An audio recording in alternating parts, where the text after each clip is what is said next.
মুখ দেখা যাবে। বলছি এই চাকরিহারারা 16 দিন ধরে বসে রয়েছে এখনো, এবং তাদের একবার পুলিশ ডেকে পাঠাচ্ছে, বিভিন্ন জিজ্ঞাসাবাদ করছে, বসিয়ে রাখছে। সমাধান মমতা ব্যানার্জির হাতে। আপনি কালকেও সুপ্রিম কোর্টে যারা গেছিল র্যাঙ্ক জাম্প নিয়ে, তার অর্ডার দেখেছেন। শুক্রবারও আরেকটা কেস আছে।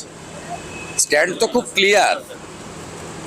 যোগ্য অযোগ্য বাছাই করে তালিকা দিয়েই রিভিউতে গেলে কিছু হবে, জেনারেল রিভিউতে কিছু হবে না। প্রত্যেকবারই নানাভাবে সুপ্রিম কোর্ট বলছে যে অযোগ্য মানে অযোগ্য। পুরো বিষয়টা মমতা ব্যানার্জির হাতে। এবং কালকে পরশুদিন প্রাইমারি হিয়ারিংয়ে দেখেছেন এজি কি বলেছে বেনিয়ম মানে দুর্নীতি নয়। বেনিয়ম আর দুর্নীতি এটা তো সমার্থক, সবাই জানে। সরকারের এজি বলছে দাঁড়িয়ে, আপনারা তো সবচেয়ে বড় ইস্যু ধরছেন না। 7ই মে উচ্চ মাধ্যমিকের রেজাল্ট বেরিয়েছে, ভর্তি প্রক্রিয়া বন্ধ হয়ে আছে ওবিসির জন্য।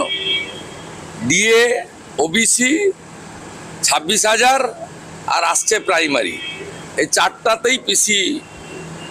জাফরাবাদে যে বাবা ছেলেকে খুন করা হলো, কোর্ট নিযুক্ত যে কমিটি এনআইএ বলছে আমি অ্যাপ্লিকেন্ট তো, আমি তো আবেদনকারী।